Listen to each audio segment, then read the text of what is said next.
everyone, and welcome back to Mind Your Mission, a podcast that encourages Christian women to stay on track towards what God says is good in His Word. This week, we're just going to share some life updates, what's going on, pregnancy stuff. So stay tuned for some fun conversations.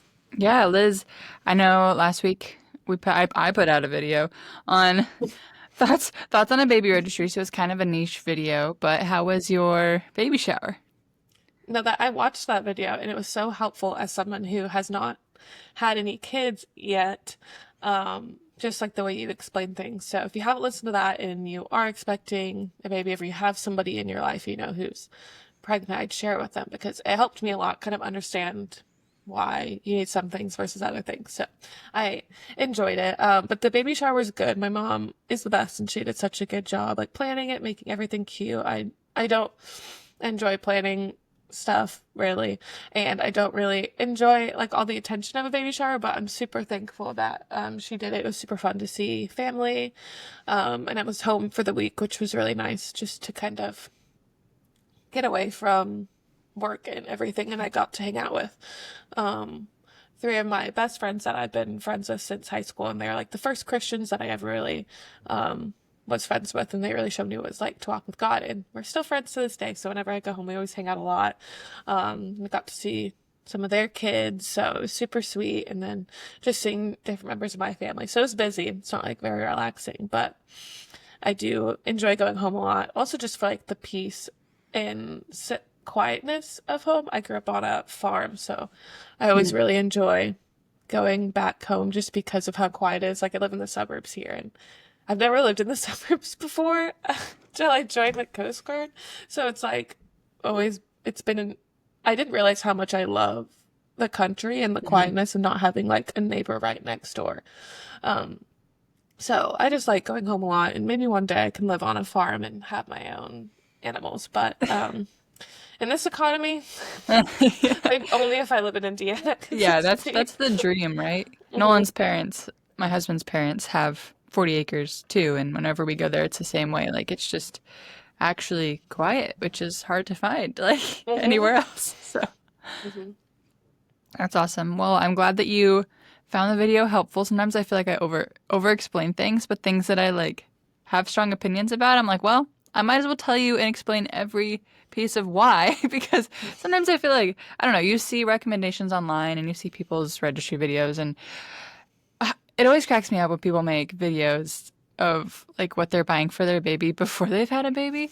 And I understand why they do it. Like a lot of content creators just want to use all the pregnancy content that they can.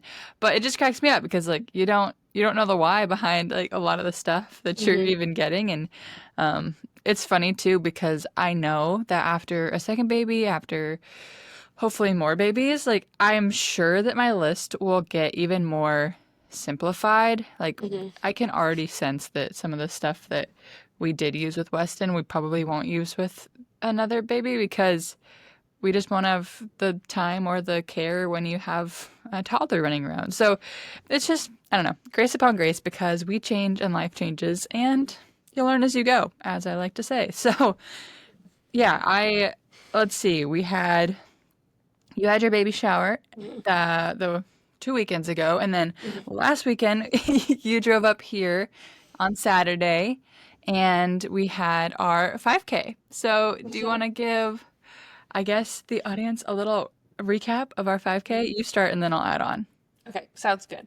Yeah, I've been on the road a lot because I drove to Indiana and then I drove to Which is like four where hours Erin lives. here. Yeah, it's So, not bad, especially after driving. This is 12 hours to Indiana, there and back, like 12 hours there, 12 hours back. So I was like, oh, this is nothing. So I drove up there, but it was kind of a shorter trip than I'd anticipated because I don't mm-mm, think I've talked about this in a mm-mm. podcast. My husband was doing one like job, but it's not really deployment because it's not that long. Like with his job, he was going somewhere, I'll just keep it vague. And then they canceled that mission or job and then sent him somewhere else. So he came back for that weekend, but I was like, I have these plans, but I'll try to do both. And so now he's gone for a little bit longer, because they kind of extended it and changed the location. But I still made it work and I drove there and we it was raining when we got to the race. So that was fun. So we didn't really know what was going on. I wouldn't say it's the most organized 5K as a girl who's ran a lot of 5Ks, but I've never ran an evening 5K. So different vibe, different crowd at the evening 5Ks. Yeah, what it was like it was a fundraiser for the organization Stand Up to Cancer. And so it was like a light the night type run where everyone was, wearing neon colors and glow sticks and things like that. And it was at a stadium. And I'm sure that we could have probably looked into the details of the race more. But yeah, it was so disorganized when we got there because the race said rain or shine. And when we got there, it was thundering, which I get safety wise, like you want to be careful, but they didn't have any workers like telling us that like things were postponed and we thought we were late, but then anyway, it was just kind of chaos.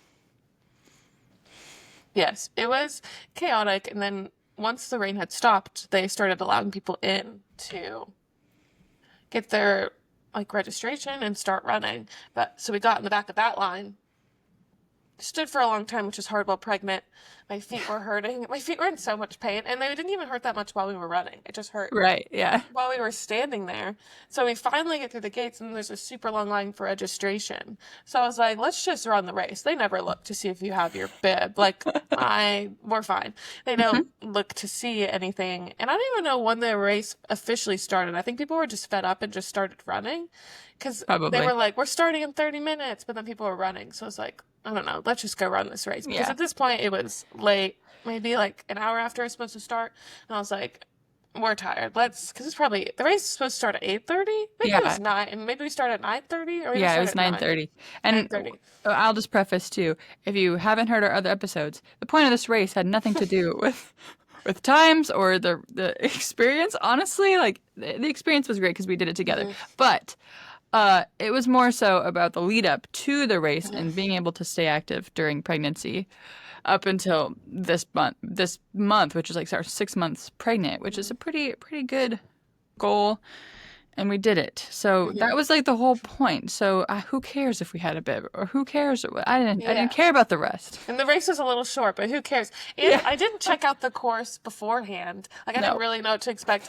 And it was like, so I didn't even know it was in like a stadium. I guess it was called a stadium something, maybe. I don't know. But it was like, if you know, like the stairs of a stadium, they go up like an incline, kind of. And I think most stadiums are like that. It's like a So switchback ramp is how I described it. Like, yeah.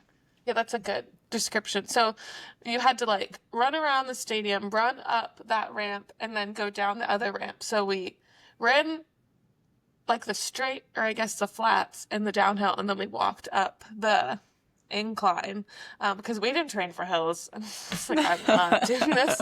So we did that, and we did it, and it was fun. And I haven't ran since, and I don't know if I'll run continuing on my pregnancy because I just feel a lot of pressure in my pelvic floor. And I think I can get the same thing out of biking and like walking and other cardio options. But I am excited to get back into running when I feel more comfortable after giving birth because I do love running. It's just been hard to get back into it after surgery and pregnancy coming right after. But it was super fun to get to do with Erin and hold each other accountable and also just have a little celebration as we did the night run, which was Right. but honestly there's a lot of people walking. We were Yeah.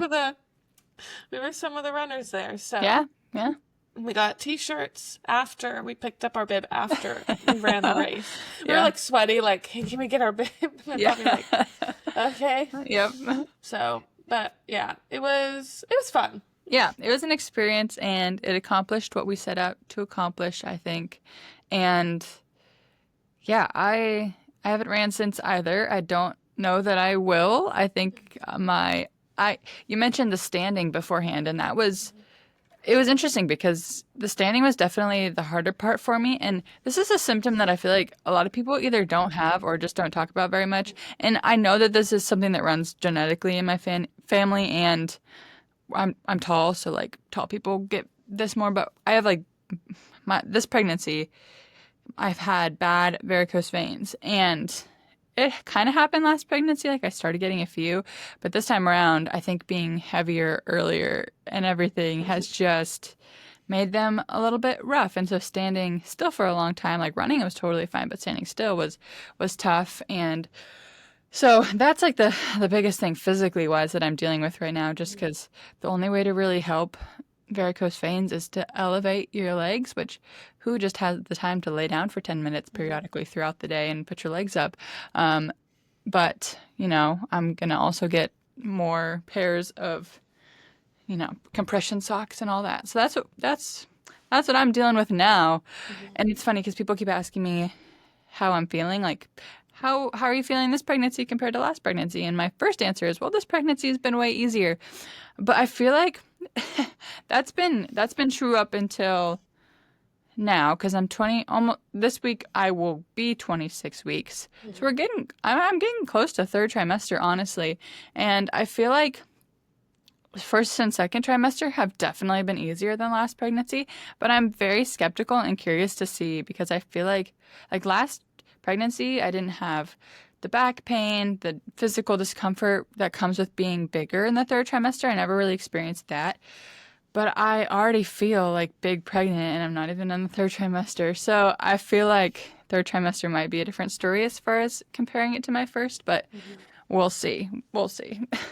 I don't feel like big pregnant. Like I don't feel like super pregnant, but I already like probably at 20 weeks I started. I think it's just probably from the way I sleep. Like I've started having like back pain, and then when I wake up in the morning, I'm pretty swollen. It's because I don't drink enough water, and that makes water retention worse. So I need to drink more water. And then my palms and my feet hurt, and I had a lot of energy probably starting in the second trimester, and then this week I have been so tired. I think I just like have been on the go a lot. Like this weekend we did the race and then work. I had like inspections. Like it was 2 hours away, so it was like a really long day. And one night I went to bed at 5 p.m. because I was like, I am so tired. And I think, well, I went to bed at 5. I didn't mean to go to bed at 5. I was taking a nap and I woke up at 8:30 and I was like, well, I might as well go to bed.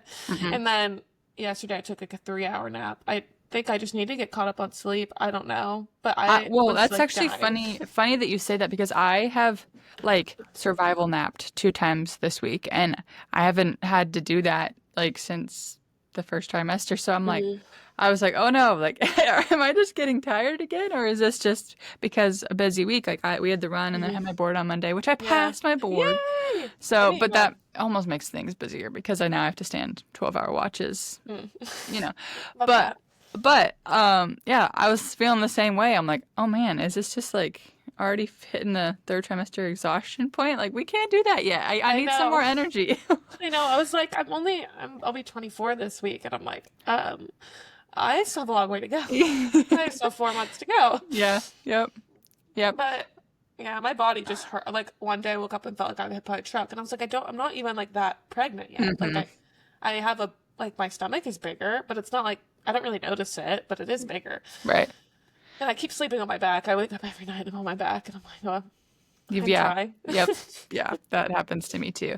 I didn't realize that was that much of a back sleeper, but I guess I am. So the other day, Nolan and I went for a date in the evening time since my mom's here with Weston, and we went mini golfing. And when we were mini golfing, we were just talking about like things that we like to do together. And like typically in the past, I've always said like, yeah, I like to be active. Like we could play pickleball, or like we were just talking about things that we could do together that we both enjoy. And somehow I transitioned to just talking about like physical things and how it's hard to say whether or not I really enjoy like something that's physical, like pickleball, for example. Because I like first trimester, second trimester, pickleball is totally doable. But I also told him that in this season of life that we're in, just the childbearing era, I guess, it's hard to say that I like something physical because our bodies are just constantly changing, like being pregnant, then postpartum, and then back to normal, and then pregnant, and then postpartum. And like my body's just constantly changing and has different capabilities, which I have learned to like enjoy. And I think it's something that's really cool and just to be able to appreciate where your body's at. But I was like, yeah, it's just not going to be consistent for the next couple of years. And just know that I will do the best I can to remain active. And that's something that this pregnancy has shown me, just that it is possible to run while pregnant. Like I looked at people like they were crazy when they did that in pregnancy before. So yeah, but I was just explaining, like, we're just in this season where like we'll feel different amounts of energy on different days for the next couple months. So it's just how it goes. Yeah, we'll get through it. It'll be fine. Exactly. But besides, I feel like the physical lessons that I learned from the race, I made an Instagram reel. But my caption on the reel was just talking about like three of the things that I learned. One of which was just funny because my pelvic floor is done, is what I said. But I talked about goals and how they're way more doable when you break them into small steps and make a plan, especially as a mom who is working outside the home because your time is just limited.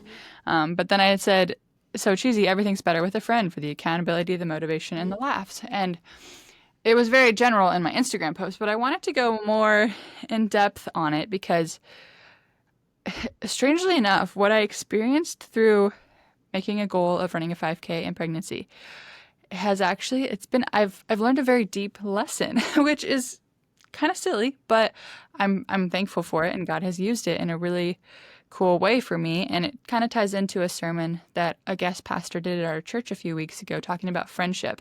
And the last couple of years of my life, friendship has been really, or I've said at least that friendship has been really hard, just because you graduate college, you're not living in the same building as all your best friends, you get married, and so you want to spend a majority of the time with your husband, you have kids, and then priority becomes husband, family, and so time for friendship is just more limited. And so I've kind of discussed before, I think on the podcast, that friendship has been harder and it's been not as easy to prioritize. And one thing that the pastor that spoke at our church said, he quoted something from C.S. Lewis that was talking about friendship being a unique kind of love. It's not standing face to face like in romance. It's standing shoulder to shoulder, looking at something together. And then the quote is that the very condition of having friends is that we should want something besides friends. And so basically it's saying that friendship isn't the goal, it's a shared journey towards something else. And I had never thought about friendship in that way, in that context before. I think what I realized that was so profound to me is that I've been viewing friendship as an end versus a means to an end.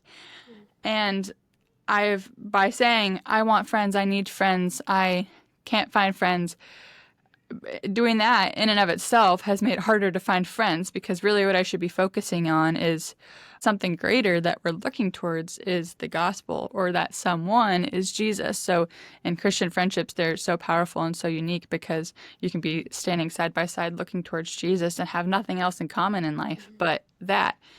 But it's also been interesting and very cool to learn through my friendship with you. And I've learned this through training for a 5K, because that's one goal that we had that we were able to walk towards together. But then I also was reflecting back to this podcast, because we have been podcasting, not necessarily Mind Your Mission, but Planting Roots as well. We've been podcasting together for 2 years, which is a long time, actually. And I would say that you're right now in the season of life my closest friend, because we have something shared together that we're walking towards, that's not only Christ, but also something tangible in life that we have in common. Like, and we don't necessarily talk about the podcast all the time, but I'm texting you way more just about life things now than I was before. And so I've just learned like this profound friendship lesson that, one, if the goal is to have friends, then it's doable, but it's going to be harder than if you have something else that you're working towards, whether it be in church, you're working towards getting closer to God, or outside of church, if you go to a Pilates class, or if you go, or in work. It kind of made me realize like why it's possible to be like, why most people find their friends at work. Like, well, we work together every day. We have a shared goal. It makes sense. So anyway, just I kind of internalized this profound lesson about friendship recently, and I have some verses too that I want to bring up just about what the Bible says to avoid in friendship and what real friendship looks like, because our church is doing a series in Proverbs, which is why the pastor was actually bringing up friendship, because we've just been going through this series and applying the wisdom of Proverbs to a few different areas in our life, whether it be marriage, family, friendship. But he brought up some amazing verses in Proverbs that I just wanted to touch on that talk about friendship. So when it comes to choosing friends with wisdom, it says in Proverbs 12:26 that one who is righteous is a guide to his neighbor, but the way of the wicked leads them astray. And so this is kind of talking about what we don't want in friendship. We don't necessarily want to have a ton of friends, ones who are not walking towards the same things that we want to be walking towards, because when you align yourself with someone like that, then they will lead you astray. And then another verse is in Proverbs 13:20 when it says, whoever walks with the wise becomes wise, but the companion of fools will suffer harm. So same concept when we are yoking ourselves to non-believers in a friendship sense and walking towards something that isn't so great, that can be a negative thing. So we want to avoid that in friendship. It also says to make no friendship with a man given to anger, nor go with a wrathful man. And then it says a dishonest man spreads strife, and a whisperer separates close friends. So that's talking about gossip and how gossip destroys trust and dishonesty breeds distance. So we have to be careful that the people that we're walking with are not talking behind our back or anything like that. And then Proverbs 19:4 says that wealth brings many new friends, but a poor man is deserted by his friends. So we want to find friends who are not just there for what we're doing or what we're accomplishing or what we're getting financially. We want friends who are going to be there through the hard times. And friendship is hard today for a few different reasons. Like, there's so many things going against us in this day and age. Like, we want to have technology, and so it's hard. We're all connected here, but we're not connected here. Also, I feel like, live in a transient world. Like, we're all just like passing through, it seems like. We're not necessarily like, especially in the military, Yeah. we're not like in one place all the time. We're just like always moving to the next thing. And another thing, obviously, is just personality types and our childhood experiences and things like that. But friendship is hard. But the Bible says that it's not good for man to be alone, and that we're not made for isolation. And so we want to prioritize it. And so they touched on a few things that real friendship looks like. And it's nice because Proverbs not only teaches us to choose friends wisely, it teaches us how to be good friends. So in Proverbs 17:17, it says, a friend loves at all times and a brother is born for adversity. So a lot of times we think about friendship in the context of good times. Like, when I think about memories with good friends, I think about times that were fun. But this is saying that a brother is born for adversity. Like, a friend loves at all times, not just the good times. And so a true mark of a good friend is one who's going to stick around when things get hard. So another verse, Proverbs 18:24 says, a man of many companions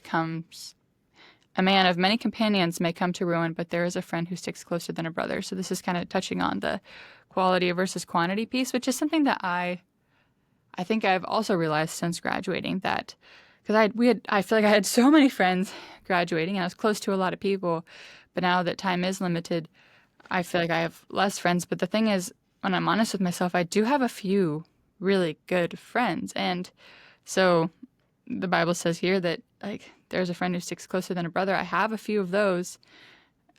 Yes, it's always good to build relationships and have friendships with other people too, but I'm really thankful for the deep friendships that I have. And then we also need friends who can speak truth. Proverbs 29:5, it reminds us that a man who flatters his neighbor spreads a net for his feet. So flattery isn't kindness, it's a trap. And one thing that the pastor said, which I thought was a really good nugget, he said that gossip is saying something behind someone's back that you wouldn't say to their face, and flattery is saying something to their face that you wouldn't say behind their back. So I thought that was a really good way to think of it. Like, you don't want to be gossiping, and you don't want to be flattering your friend. Like, you don't want to speak poorly of them, but you also don't want to say things to them that aren't true, because that's just false information that your friend would take and think is true, which is not kind. And then we also in Proverbs 25:9, it says, argue your case with your neighbor himself and do not reveal another's secrets. So we want to be direct and be honest with our friends in a loving way. And we also want to offer counsel. Proverbs 25 says that the purpose in a man's heart is like deep water, but a man of understanding will draw it out. And so this kind of touches on. So when it talks about drawing out, we want to be friends who listen for the sake of understanding. We good friends listen well. They know when to speak and when to be silent. They ask, they wait, and they draw things out by asking questions.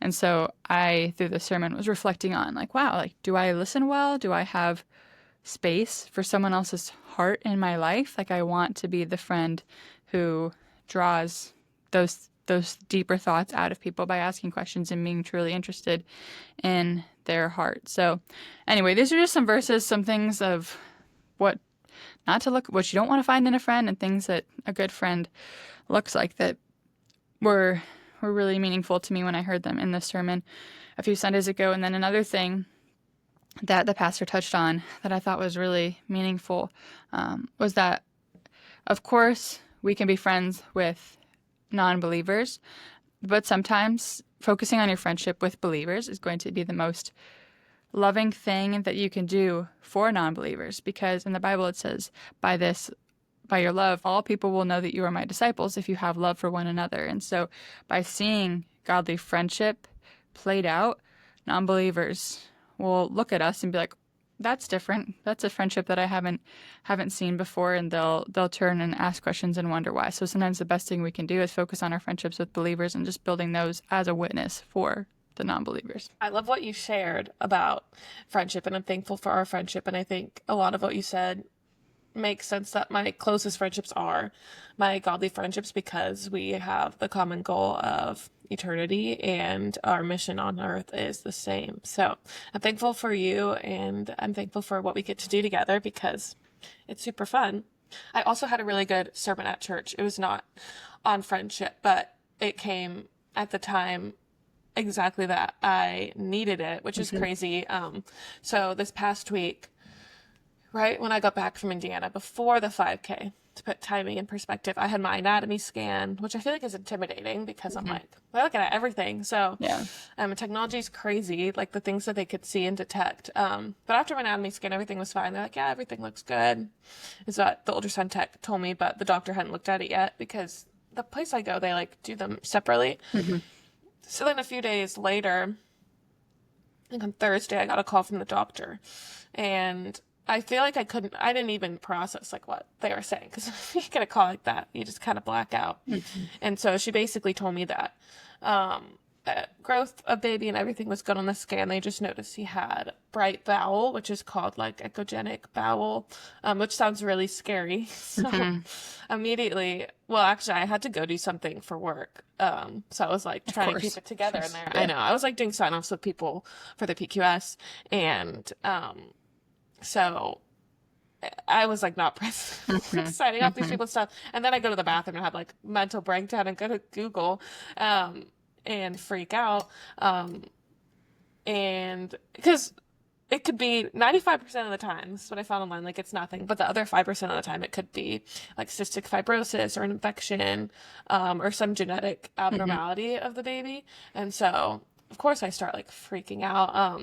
But it's super convicting because the first thing that I did wasn't run to God. It was just like run to Google. Like my first instinct was not to pray. It was just to go to Google and see if I can figure out what's wrong with myself and play the role of God. And it just reminded me we don't have control over our baby's health at all. And that's something I've learned throughout this pregnancy. I feel like everyone likes to be in control, and we have no control. Like there's nothing I can do to fix this or change this. So there's no point in just spending hours on Google worrying about it. Instead, like I think it'd be more beneficial if I brought it to God and received peace and all of that.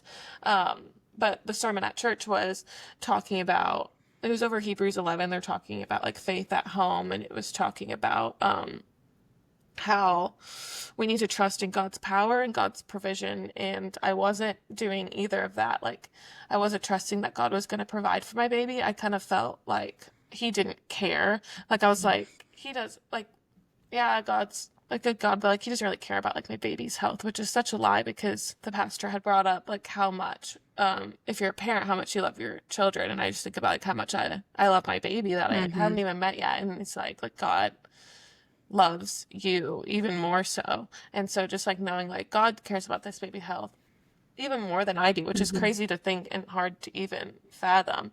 So that was super good. And then I also wasn't trusting God's power, like that He had the power to like fix it or heal it or make it into nothing. Like I just didn't really trust in His power. Maybe it's because I thought He didn't care. Like He's not gonna fix it. And so, Mm-hmm. but then like I was like, no, I'm not trusting in God's power. Like I can pray and ask him to heal this baby if anything is wrong. Like, Mm-hmm. and that's not to say he's gonna answer. Like he might not, but I still have like I think it's still good in faith to ask that. And he had brought up Psalm 23, which is something that I had been clinging to the whole week before, like once I found this out. So it was crazy that he brought it up in the sermon because I'd been reading it and listening to a song about it. And he was just talking about how like even if like say even if this was to be like worst case scenario, which is of course where we always jump, like Mm-hmm. the Lord is my shepherd, like I shall not want, and he is I have his presence with me, and that's like all I need. Mm-hmm. And so that was super helpful. And so basically this sermon made me feel a lot better. I'll just it's crazy how God like gives you what you need for when you need it. And I feel like this is such like a minor thing. Like there's so much worse that people go through in pregnancy. And Mm-hmm. so I'm just like, wow, I'm thankful for the pregnancy that he has given me. And also like just this small thing has made me lean into God so much more because I feel like I wasn't really relying on throughout this pregnancy because everything was fine. I was super sick, but like that everything like health wise was fine so Mm-hmm. far. And so I felt like I didn't really need God, but this just reminded me like I do need God, Mm-hmm. like or I will spiral and he's in control and I just need to remember that. So it really pushed me towards God. So I'm thankful for that. And I saw the specialist a couple days ago. I had to get another ultrasound. It was crazy the detail. I think you get I don't know if you get level 2 ultrasounds, I but don't know the difference, I don't but know. They had like higher level equipment and it was like a level 2. Like they like zoomed in all the way. The heart was like completely on the screen and you could like mm-hmm. see like it was crazy, which wasn't my first scan. It was more quick and they took Mm-hmm. like pictures of everything. The lady didn't really talk to me much, but this lady was super kind and the detail was crazy and like the 3D imaging was crazy because I had gotten a few 3D images before, but I wasn't with this equipment. And so that was fun. And I remember just praying going there. I was like, Lord, I just pray the person would be nice. Like Mm-hmm. I can be set off like with the pregnancy hormones, like start Yeah. crying at nothing. So like I Yeah. just really need someone nice. And she was Mm-hmm. so nice. And she just did the scan and she showed me the bowels. And she's like, yeah, they're a little bright. She was just the so do you Mm-hmm. call them? I don't know what you call them. The lady that was ultrasound, she wasn't the doctor, but she just kept through and saying like, yeah, everything looks good. And then she went and got the doctor, and the doctor was super kind, and he was just like, yeah, sometimes in the medical industry we make things a bigger problem than they are, Mm-hmm. and he's like, it looks a little mild, but it's nothing really to worry about. There, everything else looked good on the scan, so like it's probably nothing. He could have swallowed blood. It could be like meconium starting to form. Um, it's and it's probably nothing and nothing really to worry about. So that made me feel better. Like obviously something could still be wrong, but from having like the specialist look at it and say it's probably fine. Mm-hmm. It's just sometimes it could just be a natural variant. The baby just Mm-hmm. has brighter bowels. So Yeah. yeah, I don't have I'll just do my third trimester scan there at like 32 to 34 weeks. I think it's somewhere in between there. So I'll do, but I'm thankful. I liked the scan. I liked the ultrasound and I like that the doctor like talked to you right then and there. Mm-hmm. And so I'll do my other scan there. But otherwise, like everything's pretty normal. I'll go back to my normal OB. And I think you only get one more scan in pregnancy. So unless I found issues, I'd probably be like my last scan and we'll see if it like went away or if there's any other issues that they can find. But yeah, so that was good. I feel like better about it and like there's no worrying's not going to do Mm-hmm. anything. So all my genetic testing came back fine. So they're like, it's probably not that. And it's probably not an infection because I haven't had any like fevers or anything like that throughout this pregnancy. So they're like, yeah, and I'm not a carrier of cystic fibrosis. So they're like, yeah, it's probably not that. And if something was wrong, there would probably be other issues on the scan, like brain Mm-hmm. issues and heart issues and stuff. So they were like, it's probably just Yeah. nothing. So I feel better. But whenever you hear something, it makes you spiral. But we have to Yeah. trust God. Yeah. And that's what I learned throughout my chaotic week. And then Yeah. after that scan, I think is when I fell asleep at 5 p.m. So Makes sense. There's a lot to emotionally. I feel like I get emotionally tired some days. I'm just like, I'm just so tired. I can't feel anymore.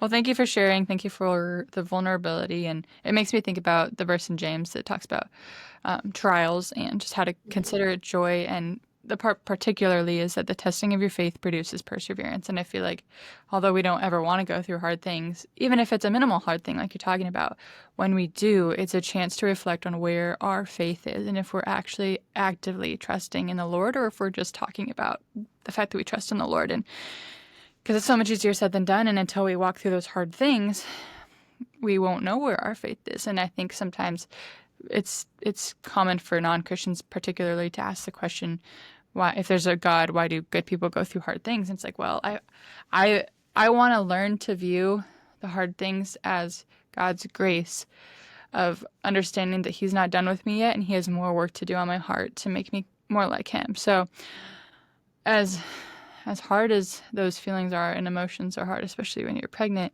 in a sense, I'm glad you walked through it just because you had a chance to take a mid-pregnancy break and like say, where's my faith at, Lord? And also one thing that we talked about after when you first told me was just how in today's world with technology, like we get to know so much with scans and tests and like all of the medical input that we have. And sometimes, like the doctor was saying, sometimes we make a bigger deal out of little things, but we don't know that they're just going to be little things. And it just goes back to like, well, like we have all this information, which is great, but what does the information mean if I'm not going to the one who created me, created my baby, and looking at what he says about our design and what he says about how we're supposed to live? And the medical industry can't really tell you anything about your soul. And so only God can, like, the Holy Spirit, that's how you're in check with where your soul's at, is by being in the Word, being in tune with him. So just a good reminder, and I am appreciative that you are sharing it with me as a friend. I am thankful for our friendship, as I talked about. And Nolan asked me, he's like, "Are you guys going to take a break when you like have the babies?" And I was like, well, I'm gonna want to talk to Liz anyway, and this is a good way to like keep doing it. So I think we'll just keep going because I'm gonna need the half hour once a week or whatever amount of time it is to just check in anyway. So but it was just funny that he asked that because I was like, well, funny. this is something shared we have working, even if it doesn't grow. I'm like, I don't care. I know, It's it's so building my fun. friendship with Liz. So I know, I just love chatting. It's like I don't care about the views or who watches, like whatever, but it's a fun way for us to catch up, and it's been fun going through pregnancy, doing it yeah. on the podcast, and I think it's been fun because we're gonna talk anyway, so it's like we might as well film the real and raw conversations. Exactly. Yep. So thank you all for listening, for supporting us. And if you are listening, we would love if you subscribe to us on YouTube, followed us on Instagram at Mind Your Mission. We'll have everything linked down below. And with that, we hope you have a great week. This has been Erin and Liz helping you mind your mission.